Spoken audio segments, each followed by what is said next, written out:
Bonjour et bienvenue sur Tescars. J'ai le plaisir aujourd'hui de vous retrouver dans une toute nouvelle vidéo. Je me trouve sur le circuit de Nogaro pour le Shell Eco Marathon. Le concept, c'est quoi? C'est très simple, c'est parcourir la plus grande distance avec l'équivalent d'1 litre d'essence. C'est parti!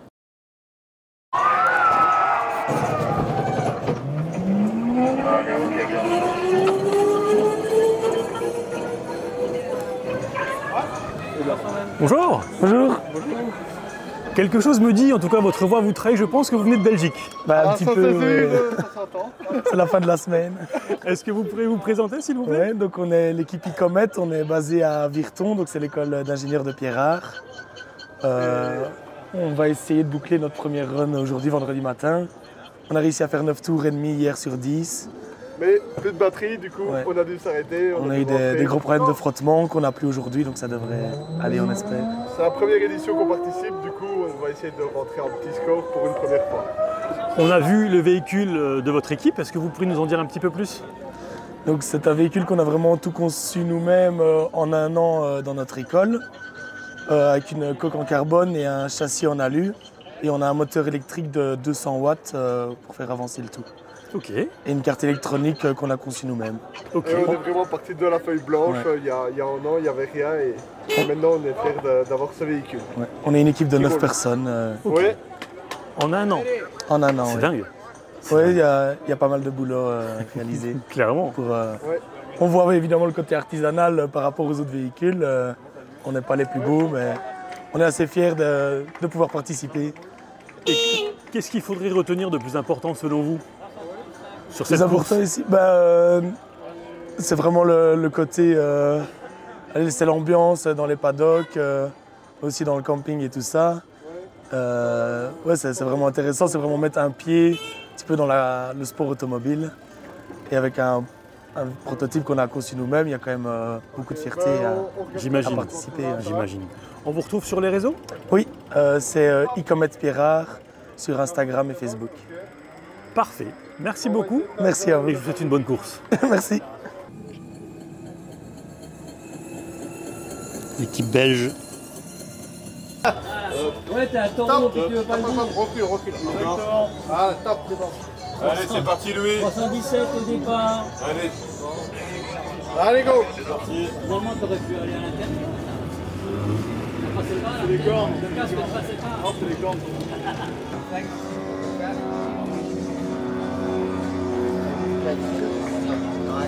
Et oui, il y a un humain à l'intérieur.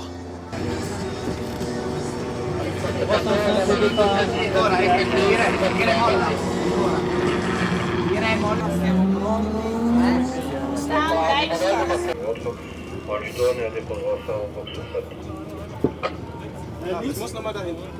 Tranquille. 202 Top. parti. Le 210 au départ.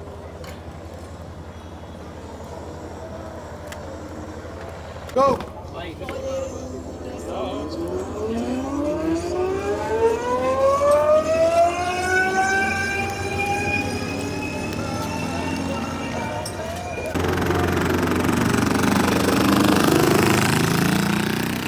Je suis maintenant avec Gilles, directeur technique. Bonjour Gilles. Bonjour, Est-ce que vous pouvez vous présenter puis expliquer un petit peu votre rôle ici s'il vous plaît? alors je suis directeur technique sur le Shell Eco Marathon, ça veut dire que je suis dans l'équipe qui organise la partie compétition de l'événement, règlement, sélection des concurrents, contrôle technique ici, et puis là en ce moment toutes les mesures de consommation d'énergie pendant la course pour établir la liste des gagnants à la fin. Ok, ça fait combien de temps que vous faites ça? J'ai fait le premier Shell Eco Europe en 85, donc qui était au Castellet à l'époque. Bon, j'ai eu un trou, mais depuis 1998, je suis sur quasiment tous les Shell Eco Marathons à travers le monde. Ok. Quelle est une journée type? Si elle Sur le existe. Shell Eco, où il y a plusieurs journées en fait, il y a plusieurs parties. Il y a l'arrivée des concurrents qui est suivie des contrôles techniques en premier lieu. On vérifie que tout le monde soit conforme au règlement. Donc ça, c'est les 2 premiers jours de l'événement, 2 jours et demi. Et ensuite, on passe à la partie compétition. avant d'aller en piste et avoir une chance d'être classé, il faut d'abord être conforme au règlement. Comme toute compétition, il y a un petit document de 100 à 120 pages qui comprend pas mal de règles suivant la catégorie, suivant les énergies. Et voilà, l'idée étant que tout concurrent soit comparable à un autre. Les concurrents d'un même type de véhicule et d'une même catégorie doivent être comparables entre eux pour le classement final. Très bien. Et si on devait retenir qu'une seule chose, la chose la plus importante selon vous, ce serait quoi? Selon moi, la chose la plus importante, c'est l'esprit d'équipe. Travailler ensemble, comme au quotidien, travailler avec des collègues, c'est pas évident. Donc il faut constituer une équipe et ça, entre 10 et 15 élèves qui travaillent ensemble toute l'année et pas juste pour venir partir en voyage ou juste au départ. Ça, c'est déjà très compliqué. Trouver les partenaires, réaliser le projet qu'on a envie et puis être ici, quoi. C'est quand même un ensemble très complet et c'est vraiment l'esprit d'équipe et le côté humain est crucial. On n'arrive jamais à son objectif si on ne travaille pas dans une bonne atmosphère entre nous. Ça ne peut pas marcher. Très bien. Merci beaucoup pour ces explications Ouais. et une très très belle journée. Merci beaucoup, de même.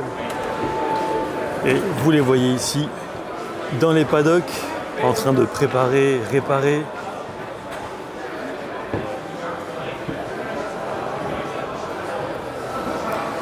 Ce sont quand même des véhicules aux formes pour le moins atypiques.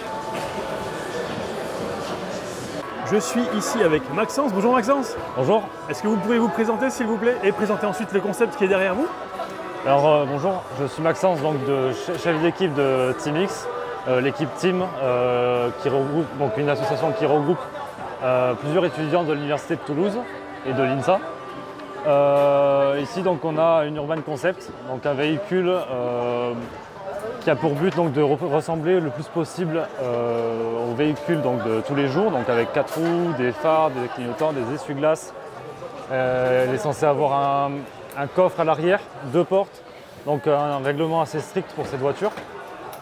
Voilà, on vient de rouler aujourd'hui, faire notre cinquième perf sur 6 avec un record, une perf à 268 km par kWh. Donc voilà. Et ça fait combien de temps que vous travaillez sur ce projet? Le projet en général, l'association, ça fait depuis 1995 qu'elle existe. On a 2 véhicules, donc TeamX, l'Urban Concept, et Team 9 qui n'est pas là, mais un prototype. Cette voiture, elle a commencé à être fabriquée en décembre 2023. Donc elle a été terminée pour pouvoir rouler les semaines qui viennent de passer. Voilà, donc il ne reste plus que de l'optimisation à faire. Mais c'est sa première compétition, premier contrôle technique passé, première run validée. Et donc voilà pour cette voiture. Ok. Et le poids du véhicule, quel est-il s'il vous plaît? Le poids du véhicule est de 63 à la balance au contrôle technique en début de semaine. Véhicule avec donc, le châssis le plus léger de la compétition. Tout en carbone principalement, sauf des pièces un peu plus techniques. Les moteurs bien sûr, batterie et tout ce qui est électronique, mais sinon c'est du carbone et un petit peu de soie et de mousse. Et elle est animée par quel moteur? Quelle motorisation? C'est donc une énergie électrique. On a 2 moteurs électriques en continu qui sont pilotés simplement par une carte contrôle moteur et rien de plus pour la propulsion. Quelle est la puissance? La puissance, on est à 200 watts au total. Très bien. Et j'ai cru comprendre en plus que vous étiez champion du monde par le passé. Oui, l'année dernière, en mai 2023 aussi ici, on a participé donc au Driver Regional Championship qui nous a qualifiés pour partir donc en Inde pour les championnats du monde qui regroupaient donc le Shell d'Asie et d'Amérique. En octobre du coup on est parti en Inde avec l'ancienne voiture du même type et on est rentré donc à la maison champion du monde après donc une semaine passée en Inde à courir contre les autres équipes, 12 autres équipes. Ah, félicitations, bravo. Merci beaucoup. Et si on devait retenir qu'une seule chose, ce serait quoi selon vous, Maxence? Une seule chose, de la persévérance, du travail en équipe et puis du bon résultat et puis du partage avec toute une équipe, quoi. Très bien. Merci pour ces explications. Avec plaisir. Et je vous souhaite une très très belle course. Merci beaucoup. À bientôt. À bientôt.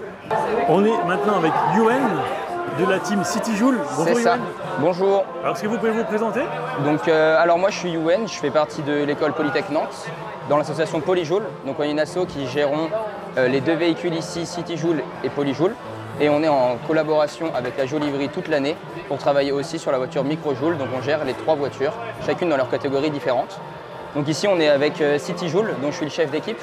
C'est un urban concept qui roule à la pile à combustible. Sa spécialité, c'est qu'on est la seule école qui fabriquons notre pile à combustible à 100%. Donc on la fait maison et on ne l'achète pas dans le commerce. Et donc ça, évidemment, ça implique toutes les difficultés de devoir le faire soi-même, mais c'est un challenge qui est vraiment intéressant. Donc alors ici, on est donc avec City Joule, la partie motorisation, ce qui va faire avancer notre véhicule. Comme je l'ai dit, c'est une pile à combustible. Donc c'est une pile qui va transformer l'hydrogène et qui va faire une réaction avec l'air pour créer de l'électricité et libérer de l'eau. Donc on va avoir ici notre bonbonne d'hydrogène qui va rentrer dans notre pile qui est le gros stack juste ici, qui va passer à travers toutes les cellules, et plus il y a de cellules, plus on va avoir un grand nombre de watts à la fin. Donc ici on a un stack de 50 cellules. La bonbonne est pressurisée à combien de bars? Ici? Oui. Là c'est juste 0,3 il me semble. Ok. Voilà. Okay. Nous, on va rarement, durant la course, rouler directement avec la pile à combustible. On va plutôt utiliser la pile à combustible qui va recharger des super capas juste en dessous, en bleu, qui vont elles-mêmes donner de l'électricité au moteur. Donc en fait, on va plus recharger que utiliser directement l'électricité de la pile.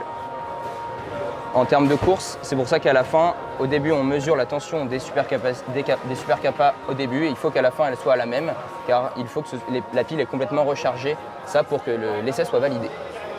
Donc dans notre école Polytech Nantes, on s'occupe principalement de la pile avec nos compétences, et la Joliverie nous apporte toute l'aide en termes de mécanique sur la voiture. Cette année, on revient donc en tant que champion de l'année dernière. On était déjà premier. Donc l'objectif était évidemment de garder le titre. Comme chaque année, c'est toujours un petit peu différent. L'objectif, c'est aussi de réussir à rouler. Là, on a réussi. On a eu quelques difficultés au début, assez logiques. Mais finalement, on est super content de ce qu'on a fait. On a réussi à faire 2 tentatives. Celle d'hier, on a fini en 2e position contre l'équipe hollandaise, qui est une très grande équipe qui nous challenge, et c'est super intéressant de pouvoir faire ça. Et aujourd'hui, c'est notre dernière tentative. Donc on a commencé à rouler, on a tous croisé les doigts, on s'est mis en place, changé la stratégie, essayé d'optimiser un maximum tout ce qu'il faut. Et finalement, on a réussi là en sortant à faire les 311 km par mètre cube qu'on souhaitait. C'est un tout petit peu moins que l'année dernière, mais c'est normal, il y a eu des changements. Mais on n'est vraiment pas du tout, ça ne nous pose aucun problème. On est super contents tous, là on est en train de fêter, c'est vraiment super, on est trop contents. Bravo. Merci. Et qu'est-ce qui est selon vous le plus important sur cette course? Le plus important sur la course, je dirais déjà, un truc qui est super important et qu'on aime beaucoup à chaque fois ici, c'est le fair play entre les équipes. Là, on est allé voir, quand les Hollandais étaient devant nous par exemple, on avait discuté avec eux, et on est plus dans quelque chose qui dit « allez, bon courage à vous ». On est plus sur quelque chose, une sorte d'entente qui va nous monter tous vers le haut, plus qu'une compétition à juste dire « ok, on a gagné, vous avez perdu ». C'est vraiment autre chose, donc ça c'est super intéressant, on peut parler avec plein d'équipes et c'est trop bien. Et ensuite, je dirais en termes de technique évidemment, on arrive d'une année où on travaille au début chacun de notre côté, on essaie ensuite de grouper chaque ensemble de notre association et de notre collaboration pour que ça marche. Là on est à un endroit où il faut que ça marche. Et donc c'est vraiment un challenge entier à faire marcher, et finalement, même si au début on se rend compte qu'il y a beaucoup de choses à faire, au fil du temps on s'en sort et on est trop content de ce qui s'est passé là. Bravo à vous. Merci beaucoup. Bonne continuation. Eh bien merci. Et continuez de profiter. Et ouais, évidemment, là c'est parti. Merci beaucoup. Au revoir. Bonjour Ismaël, vous êtes pilote pour Universia Police. Alors est-ce que vous pourriez vous présenter s'il vous plaît? Bien sûr. Je m'appelle Ismaël Hamzaoui, je suis le pilote de l'équipe Universia Police Creator.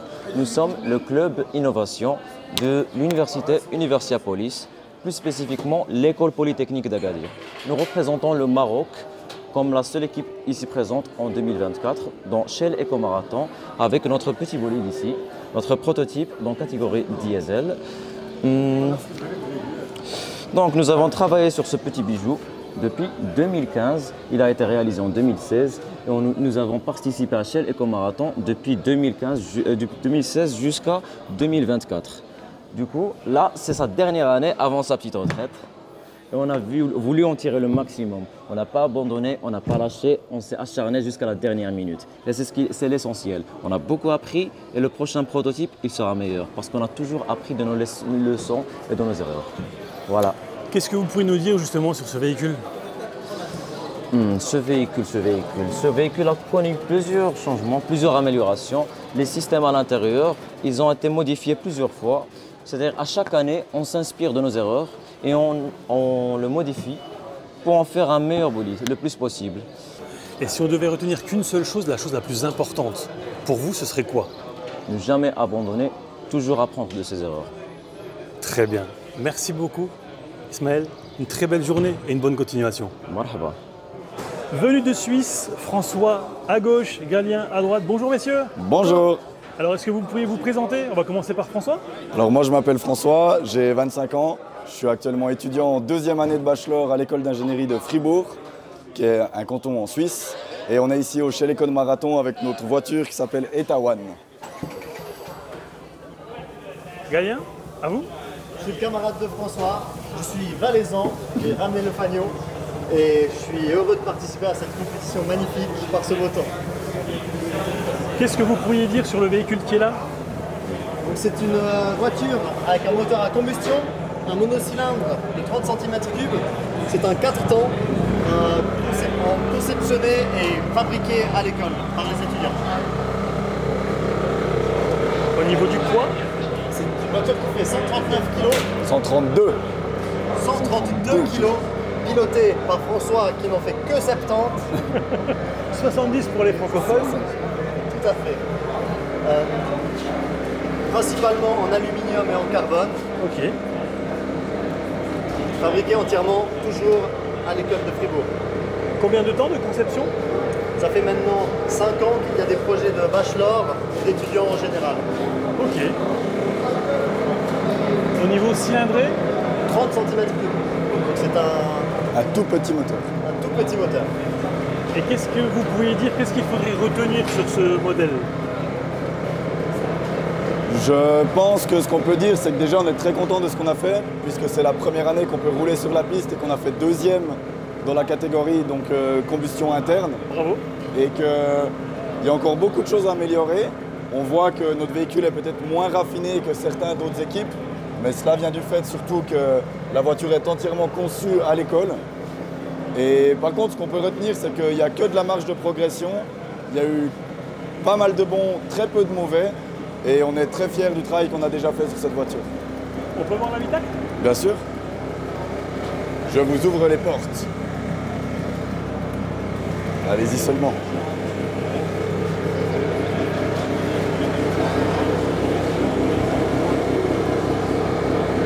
C'est pour le moins épuré, mais je vois qu'il y a quand même un écran avec pas mal de données. Effectivement, on a toute une équipe qui sont nos étudiants en électricité qui ont développé un software pour la voiture.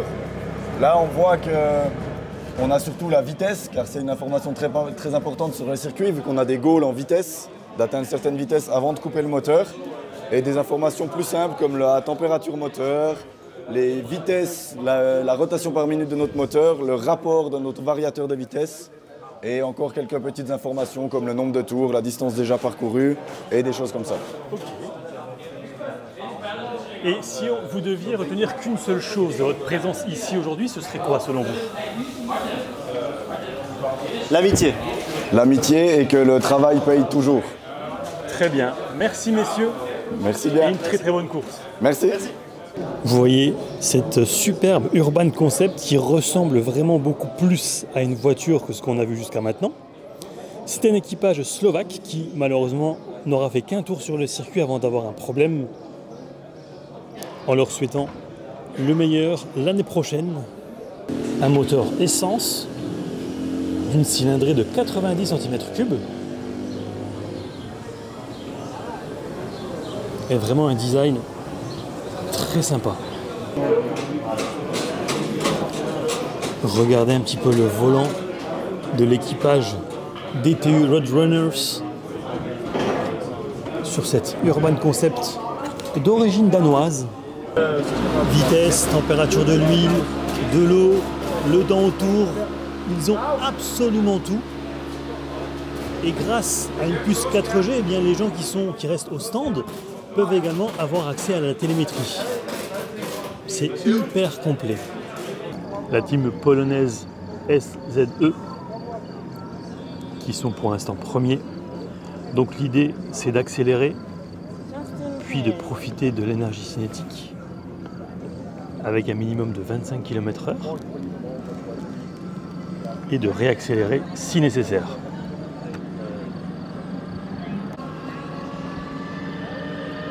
On n'est pas encore prêt d'en voir sur nos routes, mais l'idée est quand même excellente.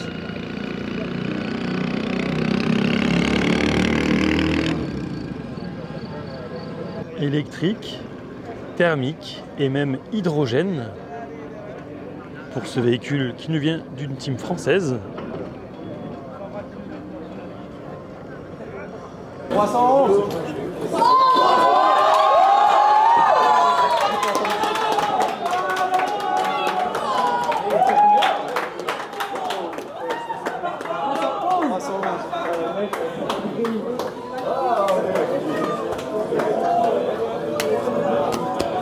Voici quelques prototypes qui arrivent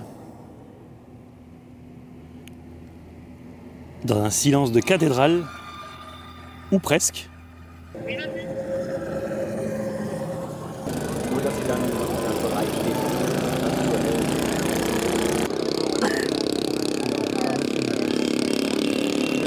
ça klaxonne, la blanche klaxonne pour doubler la rouge. Et voilà, comme je vous disais il y a un instant, c'est pour prévenir qu'il va le doubler, puisqu'évidemment il n'y a pas de rétroviseur pour optimiser encore plus l'efficience.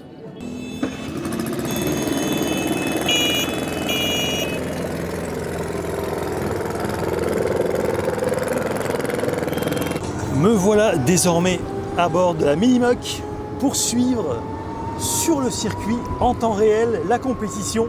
Allez, je vous emmène avec moi.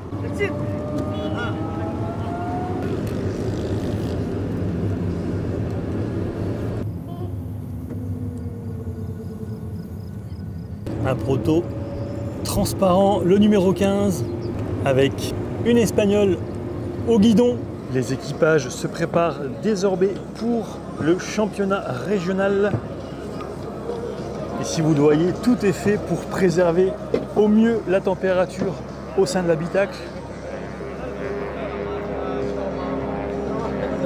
Le départ de la course est imminent.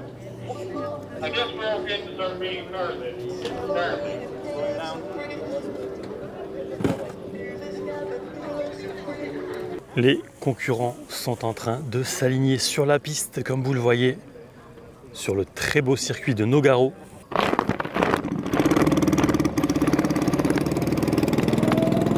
Et c'est parti!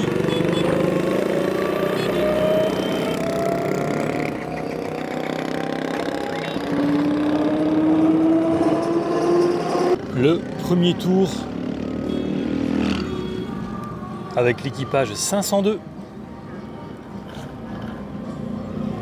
Et vous le voyez, ça se tire déjà la bourre à l'arrière. 3 en queue de peloton.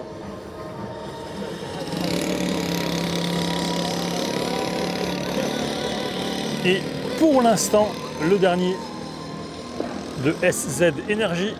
Et voilà les gagnants de la catégorie Urban Concept EV. Une équipe SZ Energy qui nous vient de Pologne. 309 km par kWh, c'est dingue. Je peux prendre appui ici? Ouais, c'est bien. Ce principe-là. Voilà. Et maintenant tu glisses vers moi. Tiens ça. C'est pas l'heure de la sieste pourtant encore. Hein. Il en faut encore un par contre. Descendre. Allez, on glisse. Oh, vache. Encore. Encore? Encore maximum, jusqu'au maximum que tu puisses aller. Ouais. Encore un peu. Encore un petit peu, ouais. C'est bon. Là. Où est l'oreiller, messieurs? Il est là. Déjà, je ferme ça parce que après, Ouais. sinon. Ah, c'est incroyable. Mais on voit quelque chose là? On est censé voir quelque chose. Ah ouais, mais tu vas voir, c'est très limite. Hein. C'est limité quoi. Il faut se concentrer et ne pas hésiter à regarder en latéral. Tu vois, Ok. il y a des ouvertures. Ici au-dessus, le klaxon. Ouais. Et l'accélération, du coup, Ok. à ta main droite. Ça marche. Ici. Ça marche. Le compteur, tu le vois? Oui, Est-ce que tu veux qu'on te redresse un peu plus la tête? je veux bien, si c'est possible. Je vais mettre dans ce sens-là. Vas-y, on pose. C'est déjà un peu mieux, ouais. Mais là, Là, il va falloir glisser encore un peu. j'ai un peu des doutes que ça ferme. Ouais, il va falloir glisser encore un petit peu. Voilà. Voilà. Là, on est bien. Nous, Celle-ci, on est bien, toi, je suis pas sûr. Voilà. Celle-ci, je pense qu'elle va rester dehors, hein, tant Ouais. pis. Ah ouais. Allez, Je sais même pas. Enfin, là, c'est. je la prends. Donc là, le véhicule est démarré, hein, Oui. sous tension. Ouais. Ok. On est bon? 88 kg, je crois, hein, de mémoire. Toi ou le véhicule? Je ne vous permets pas. C'est bon?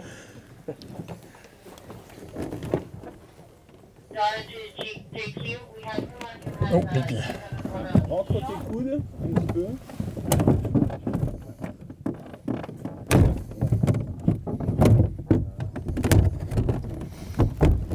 Là, on est bon là. Non, mais il y a vraiment des jeunes qui font ça.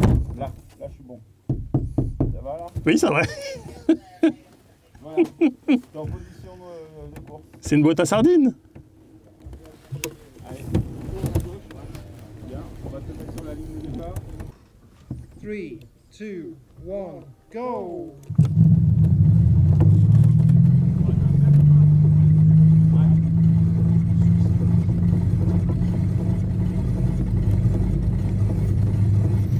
C'est une expérience de dingue.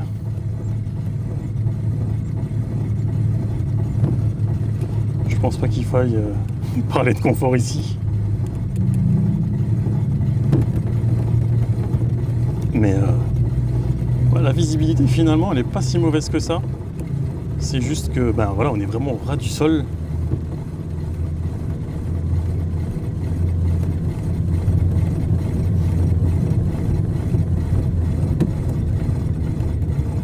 Alors ici on va prendre l'intérieur du virage. On va accélérer en quelque peu.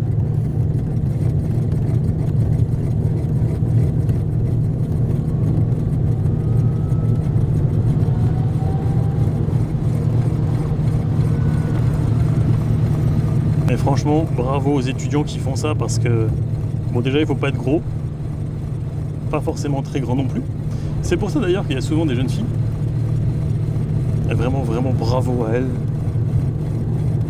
Parce que c'est pas du tout évident. Bon après quand on a l'habitude peut-être, mais il faut bien s'entraîner quoi. Au niveau du confort c'est pas... Ah, j'ai dit que j'en parlerai pas mais en fait franchement ça va. Là je suis à 14 miles actuellement.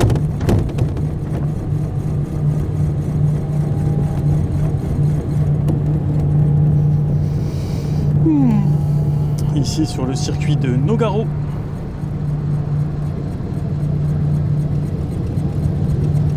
Moi qui pensais juste filmer des paddocks et quelques étudiants.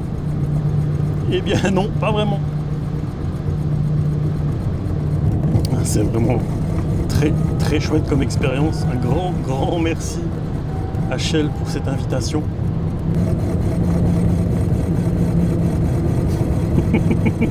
Je peux même pas bouger la tête. Et voilà.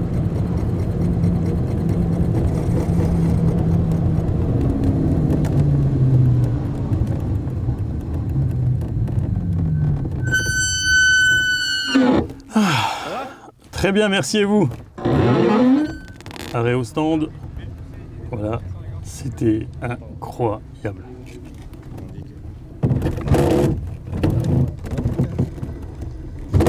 Et stop. Mets les deux câbles. Tiens-le.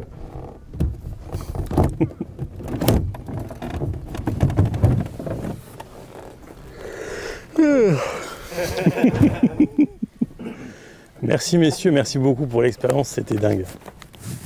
C'était dingue.